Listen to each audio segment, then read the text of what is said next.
Jamaah salat Jumat Masjid Al-Mujahidin yang insyaallah dimuliakan Allah Subhanahu wa taala. Sebagai seorang insan yang mendambakan ridha Allah Sang Pencipta alam, tentu senantiasa memiliki satu konsekuensi, satu tekad prinsip hidup kita untuk senantiasa berada di dalam bingkai ketakwaan kepada Allah Subhanahu wa taala. Di antara indikasi ketakwaan kita jamaah sekalian adalah orang-orang yang senantiasa mencari, berusaha, berupaya agar seluruh aktivitas kita, seluruh perkataan, perbuatan, bahkan hati dan perasaan kita senantiasa mengarah kepada wasilah ilallah, wabtaghu ilaihil wasilah. Di antara sarana prasarana untuk menyempurnakan ketakwaan kita jamaah sekalian, di dalam surah Al-Hajj disebutkan ayat 33, A'udzubillahi minasyaitonirrajim, wa may yu'azzim sya'airallah fa innaha min taqwal qulub. Jadi demikianlah perintah Allah Subhanahu wa taala agar kita mengagungkan syiar-syiar agama Allah Subhanahu wa taala, agar kita mengisi fadilah-fadilah yang dimuliakan, dicintai Allah Subhanahu wa taala, fa innaha min taqwal qulub. Karena mengagungkan syiar-syiar Allah ini sebagai cara kita untuk meningkatkan kualitas takwa Allah di dalam hati kita semuanya.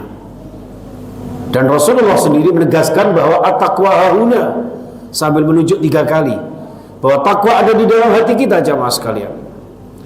Untuk itu secara konotatif jamaah, insyaallah besok atau nanti malam kita sudah menginjakkan kaki kita menuju ke agenda kalender yang ke-1 di bulan Dzulhijjah. Dan sebagai kaum muslimin jamaah sekalian, tentu kita muliakan, kita manfaatkan momen yang sangat istimewa yang belum tentu tahun depan kita menjumpainya lagi. Untuk itu jamaah sekalian rahimakumullah, di dalam bulan Dzulhijjah nanti Allah Subhanahu wa taala menjadikan bagian terpenting yang disebut dengan Ashhurul Hurum. Sebagaimana ditegaskan di dalam surah At-Taubah 36, Inna iddatasy syuhuri 'indallahi 12 syahran fi kitabillah yauma khalaqas samawati wal ard minha arba'atun hurum. Bahwasanya jumlah dalam 1 tahun 12 bulan sejak Allah ciptakan langit dan bumi, di antara 12 bulan tersebut ada 4 yang disebut dengan Ashhurul Hurum, yaitu bulan-bulan haram, bulan yang sangat dimuliakan Allah Subhanahu wa taala, yaitu mulai bulan Dzulqa'dah ini jemaah sekalian, berikutnya bulan Dzulhijjah secara berurutan, lalu Muharram, dan secara terpisah bulan Rajab. Nama-namanya sudah ditentukan Allah Subhanahu wa taala ini jemaah sekalian, tentu di dalamnya mengandung unsur yang sangat dahsyat, yang tentu ketika kita beribadah pahalanya sangat berlipat.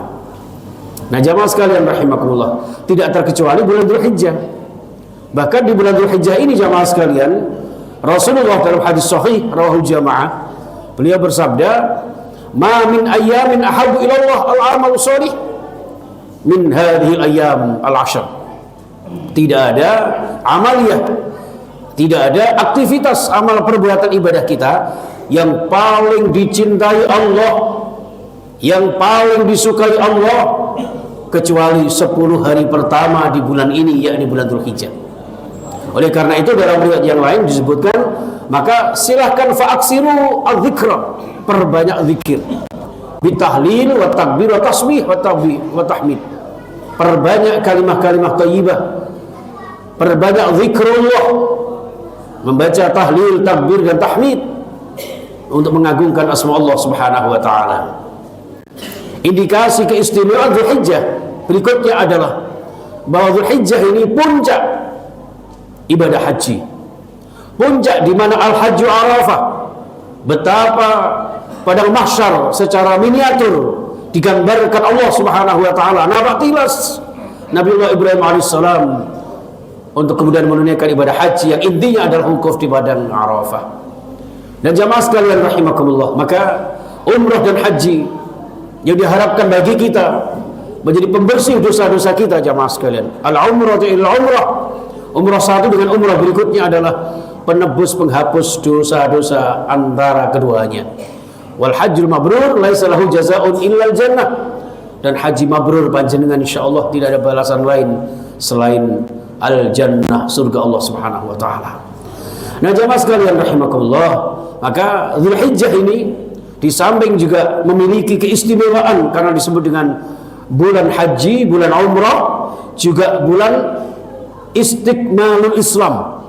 Bulan di mana secara historis Rasulullah menunaikan haji wada. Bersamaan haji wada turunlah surah Al-Maidah ayat 3. Al-yawma akmaltu lakum dinakum wa atmamtu alaikum ni'mati wa raditu lakumul Islam madina. Sebagai gambaran bahwa bulan ini adalah bulan dinobatkannya Allah di dalam rangka mensukseskan legalitas kesempurnaan Islam sebagai Islam kafah yang rahmatan lil alamin. Tidak ada yang kurang sedikit pun. Al-yawma akmaltu lakum dinakum. Hari ini telah aku sempurnakan bagi kalian agama kalian. Wa atmamtu alaikum ni'mati, dan aku sempurnakan nikmatku kepada kalian. Wa raditu lakumul Islam madina, dan aku kata Allah hanya ridho Islam sebagai agama kalian.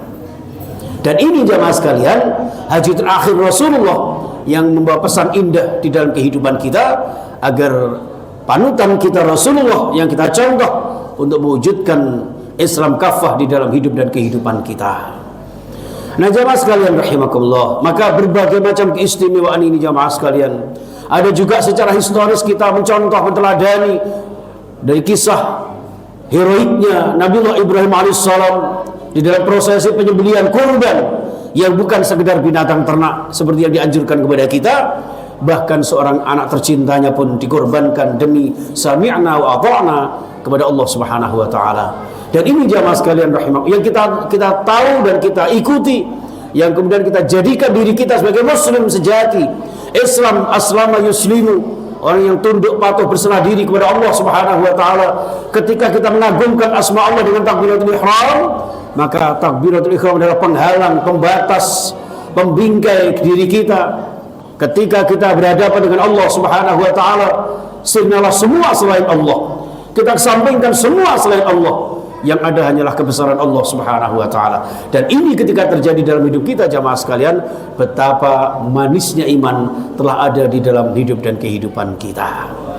Jamaah sekalian rahimakumullah, maka di bulan ini ada beberapa amaliah-amaliah yang luar biasa jamaah.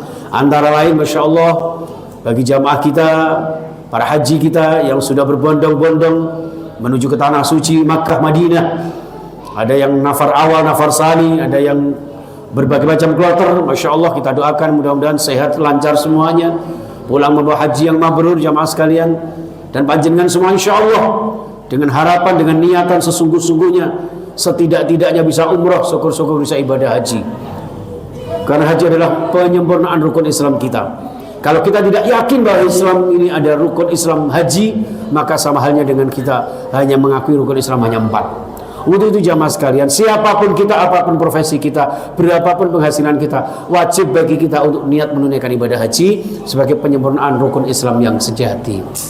Nah, jamaah Islam rahimakumullah, jamaah rahimakumullah, bahwa kemudian kita yang ada di tanah air kita masing-masing, maka kita pun dianjurkan, bahkan menurut Imam Al-Hanafi merupakan kewajiban kita menunaikan ibadah kurban.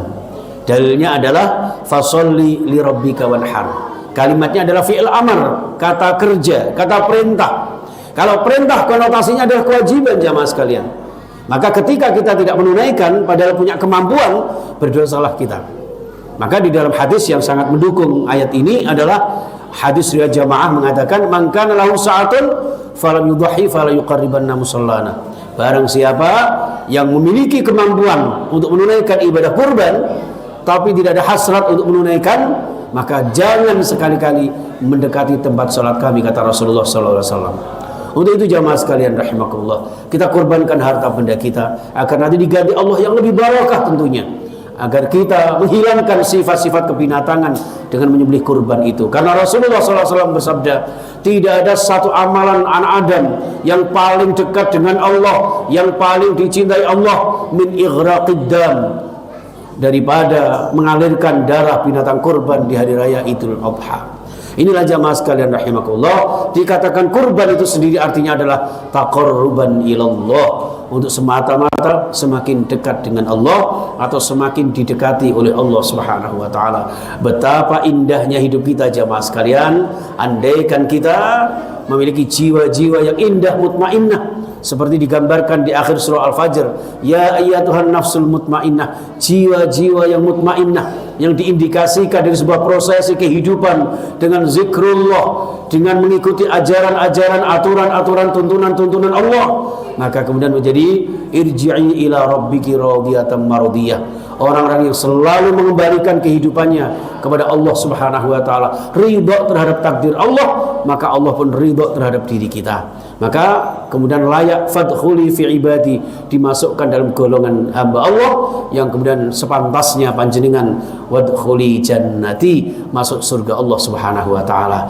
Dan inilah makna hakiki kehidupan kita jamaah sekalian, di mana kita mendambakan di dunia ini penuh dengan kebahagiaan, tentu juga diharapkan kita ahli surga di akhir zaman. Amin ya rabbal alamin. Barakallahu li wa lakum fil Qur'anil azim.